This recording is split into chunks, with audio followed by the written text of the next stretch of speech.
And today's agenda is pretty basic, but we'll talk about Control Center. Why in the world would you want to use it? How to open it, some basics for people, what you can do with it, and then how you can customize it. Because customization is extensive and it gives you a lot of capabilities on it as well. So the trick in using it is that it gives you quick access. It's a tool. It works both on iPads and iPhones, but we're going to focus on iPads today. And it lets you get quick access to some apps, not all your apps, but some apps, some features, and some settings so that you don't have to go through the navigation of your menus to find those things. And we'll take a look at what's possible doing it. You open it by swiping down from the upper right with your finger. And I did a little animation here in my slide to show you how a swipe works in case you forgot. But it's a simple swipe, and portrait or landscape both work. You just swipe from the upper right-hand corner. Now, when you open it up, I took a screenshot of my control center. My control center and your control center may look slightly different because I have a few optional, settings in there that you may not have, okay? And so what I've got, you see the control center in the upper right-hand corner of your screen, and I just magnified the screenshot so we can take a look here and get an idea of what's in it. And I'll show you the next slide because I kind of highlighted each of these things, okay? Get my slide here. There we go. Okay, so this is what is available on most control centers. You may not have some of these bottom icons, but you'll have these areas right here. And these are just ways you can get to these things very quickly, okay? Like airplane mode. Okay, airplane mode is this button here, and you turn it on, it's lit up and it turns on when you are on an airplane mode. And they say, put your device in airplane mode. And it shuts off wireless communications during that period of time. But you can then continue and turn cellular on and off separately. The reason you might have cellular capabilities is that if you have a cellular equipped iPad, you have the ability to turn it on or off. You have the ability to turn Wi-Fi on or off at any time, and you can turn your Bluetooth network on or off. So you have control over your communications, your wireless, settings here and your wireless communications. So they're all neatly, indicated in that upper left-hand corner. You've got something called rotation lock. If you turn your iPad from landscape to portrait, it'll rotate the screen. But say you're watching a show or something like that, or presenting some pictures to somebody, or reading a book, and you don't want it to rotate, you can lock the rotation so that it'll lock it in either portrait or landscape. And you can mirror your screen. If you're near a Mac, if you're near a TV with an Apple TV hooked up to it, you can mirror your iPad screen to that device as well. Then you can use focus. Focus brings up all the do not disturb. It used to be a single do not disturb function, but you now have the ability, you've had the ability for several iOS versions to set up different focus activities. So when I go to my fitness center, I have a focus set up so that it turns off my notifications and doesn't disturb me when I'm doing my workout. And it's based on a geolocation. So you can use geolocation, or you can have specific times if you don't want, to be interrupted during a call or something like that. You can set, or during a time when you're working, you can put do not disturb on, and there are several different options for setting that up. That's a standard setting. There is a mute on and off button, and there is a timer/clock button, so that you can use it to access your clock and a timer very quickly as well. There's a media player that shows you if you are playing something. It has a little streaming icon here if you're streaming to a Apple TV, for example, or a Mac, and you can view it there as well. And since I don't have anything playing right now, nothing's playing, but if you're playing a movie, a video, a YouTube, a song, it'll show you what is playing. So if you quickly want to stop something or pause it, or it's very easy to access without having to find different controls. You've got a brightness control here to adjust the screen brightness, and you've got a volume control to adjust volume. Hi, who's that? This is I think Sharon may not be on mute. Let me mute Sharon there. We're getting some noise. And EG, hi, EG. Okay. And then you've got a camera icon, so you can quickly access the camera, because if you have to go through your screen and have to find the camera icon, it might be difficult. You might miss a shot. And if you have a set of AirPods or headphones hooked up to your iPad, you can access that. So these are some of the more common settings that exist on your iPad control center. The icons have a couple of different features. Some you just tap them to tap on and off, like the cellular and the airplane mode, for example. Some you tap and slide, like a volume and a brightness control. And some tap and have options like the do not disturb or focus option, have the ability for you to look at, or the clock, timer. If you tap and hold it, it opens up a timer. If you just tap it, it opens up the clock. So they work a little bit differently from each other depending on what the function is of the icon. So Apple has a great website. I'll put that in the link when I post the recording so you can access it. It explains the control center. Now, one thing they don't do is they don't always differentiate whether something is only available in the iPad or only available in the iPhone. For example, the calculator in Control Center is not available in the iPad because the iPad does not have a built-in calculator app from Apple. So you won't find some things in some devices depending on whether you're using an iPhone or an iPad. So just keep that in mind if you wonder where is that Control Center setting. And you can customize your settings in the Settings app. And you would go to the settings, and we'll navigate to this and go into Control Center. And you can choose whether you want to access Control Center from within apps.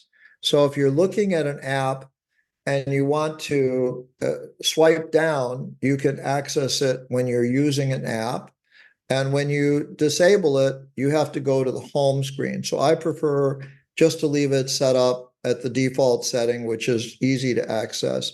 And then you'll see that there are some things that are included controls. I can actually remove these 4 controls from Control Center. They are included right now: silent mode, timer, camera, and hearing. I can change the position of them on the screen, and there are many more controls that can be added or to the Control Center as well. We'll take a look at some of them. I don't know if has anybody customized their Control Center at all? Detlef, you have? Okay. Anybody else? I've done it. I've done it, Bob. Okay. I've done it. Okay. Yeah, it's really convenient to customize and do that with and make it effective for that. Okay, Bob, so I don't have the cellular button you have. I have AirPlay. Is that because I don't have a It's airdrop. it's AirDrop. I'm sorry, you're correct. If it's cellular on your iPhone, it's AirDrop on your iPad. Yeah. But if you have a cellular iPad, you would have it would function as cellular, okay? yeah, it's AirDrop. You're right. Okay, so let me get my screen set up here and wake it up, and we'll see if we can share my iPad screen. Usually it works pretty well. Now Zoom has moved something around just in case you're wondering. Instead of sharing your iPad or iPhone screen from the share button, you have to go to the advanced, feature, and then you can share your iPhone or iPad via cable, and it brings it up that way. So we'll see if it brings it up. Here we go. Okay, so you can see my iPad, and if I swipe down from the upper right-hand corner, I bring up Control Center. Okay, now you can see that mirroring is lit up because I am actually mirroring my screen to my Mac by using Zoom. And so I'm doing it that way. You can't see my brightness adjust at all, but I can see it myself. I can tap on orientation lock and you can see how it highlights and stops highlighting. And you'll sometimes see a little notification pop up here. So where it says rotation lock on, rotation lock off. Yeah, Detlef. I'm looking at mine right now, and I see another screen in the back that's kind of fuzzy rather than nothing at all. Where do you control that? Well, I accessed my control center from my home screen. If you are using an app and you have an app displayed on your iPad screen and you swipe down and launch Control Center, you might see. I've got all kinds of apps displayed on the home screen, and I still see that behind the control center when I bring the control center in. Yeah, it might just be that I accessed Control Center. I closed all of my apps before I started the Zoom session. And so I don't have any open apps at all that are running, that are in the background. Yeah, I just So tried it on mine, and what it does is it kind of blurs the app that's running and brings down the control panel. Yeah. Right now, if I open up an app, let me open up an app like Tunnel Bear just for any chance here. If I swipe down now, it's well, because it's mirroring, it's not showing it, unfortunately, but it will typically show and dim the app in the background because you can open it up from within an app if you want to. Yeah, that makes sense because you wouldn't want to have to close an app to do Right. Control Center. Right. Now the timer clock function is one of the ones I want to focus on right now, because if you tap and hold on it, it opens up the timer and you can literally slide up and down and set your timer very quickly by doing that. Whereas if you just tap on it, it brings up the clock, the full clock function with your world clock, alarms, stopwatch, and timers. So some of these icons have some interesting settings that are available for you to use when you choose them in different ways. Focus has several different ways. The do not disturb, you can set up a personal focus, a work focus, a sleep focus, a reading focus, a fitness focus. Driving obviously will detect movement and set itself up when you're driving. But these are, and you can add specialty focuses if you want to. So these are all variations of do not disturb that can be utilized. So you just tap outside of it and you get back to your primary control center. Now I wear hearing aids, but I also have a set of AirPods. So I have some information on here that shows what my sounds are, what I can do with them, how I can use them. If you actually have your AirPods or hearing aids synced up to your device, you'll see some optional settings that will be available for you to utilize in terms of what you have available. And so those are options. Launching the camera launches the camera. It's a quick way, instead of finding your home screen and saying, where in the world's my camera icon? Just swiping down and tapping the camera opens up your camera. And then whatever you're playing on your system will play, and you can pause and start if you want to anytime.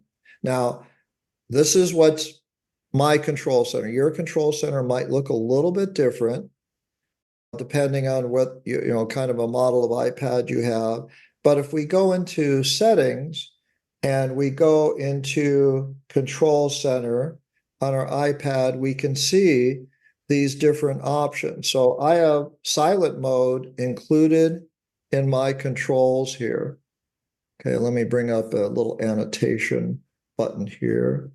and see if I can get my mouse cursor. So here's silent mode. If I tap on the and remove it, tap on the minus sign and click remove, then I go back to control center. You can see it's gone from control center. I can't remove certain things. Okay, I can't remove things like you know, a certain, like the volume or the brightness or the do not disturb, the focus options, but I can add a lot more things. So if I wanted to add, say, the Apple TV remote, I can use my iPad as a remote control for my Apple TV. Or I can add a QR code scanner so that I don't have to worry about opening it up and finding the camera. Most of the time, the camera will do a code scan, but this makes it faster. I have the ability to go through dark mode or add flashlight or guided access. Those are accessibility. Guided access is an accessibility. If you have a Apple keyboard, you can adjust the keyboard brightness. You can adjust low power mode. You can open magnifier. You can set up music recognition. You can make a control center for notes. If you swipe from the lower right-hand corner in a diagonal motion, you can get a quick note started. But if you aren't sure and you want to make sure you have notes available quickly, so you don't have to go to apps. You can see some of these are settings, some of these are features, some of these are apps, depending on what the function is. You can record your screen and it sets it up as a video. It records it to your Photos app. You can put silent mode back in here. You can put sound recognition. You can go right to stopwatch or set up text size and voice memos so that you have the ability to add and modify things to your control center, depending on what you choose to do and what you want to. And if you want to add something to your control center, let's add, say, code scanner. I'll tap the plus, and you can see it pops up here. And if I swipe down, you can see I've got a code scanner icon here in my control center. So if there are things that you want to be able to get to quickly, you don't have to go to your dock. You don't have to go to your home screen. If you use certain features or functions very quickly, you can get to them and modify them and utilize them whenever you want to. Control Center just gives you, the ability to do a few things depending on what you're interested in doing and what you might want to access quickly. Tools that are available that if you want to use them quickly, like notes. And as soon as you tap on the plus sign, it moves something up to this area. It is possible to use the 3 lines to the right here to change the order of things. So let's look at the order right now. So I've got this order set up on these optional ones that I can adjust. If I go back here and I move, say, notes, I can position notes differently. And now I've moved it to the left. So that's how you can reposition the icons in Control Center if you want to. So just a convenient tool to be able to use things, to be able to access things very quickly. If you haven't customized it, if you haven't used it, take advantage of it because it is a really fast way to navigate around your iPad rather than going to your home screen and trying to find things that you may or may not find all the time. If I want to remove notes, I just tap on the minus sign, tap on remove, and now notes is no longer in my control center. And so I don't have to worry about it. So you have the ability to, certain things you can't move around, like these sections here, where it's AirPlay or cellular, or your Wi-Fi, Bluetooth, mirroring, focus, volume, brightness, and the media player. You can't move those around or delete them. And recording a screen is really nice too. If you ever wanted to record your screen for something, you can add screen recording. And then when you swipe down, if you tap the screen record button, it'll start a screen recording session and give you the ability to record anything that's on the screen and it'll save it to photos. It'll save it wherever you want to be able to do it. And it's automatically saved. And then you see a little red dot in the upper right-hand corner that gives you the ability to stop your recording. And then whatever you recorded shows up in photos as a movie. So that's just a little bit of Control Center, to give you some understanding of what you can do with it. Thanks, Thank you. everybody. Good seeing you. Bye-bye. Bye-bye. Take care.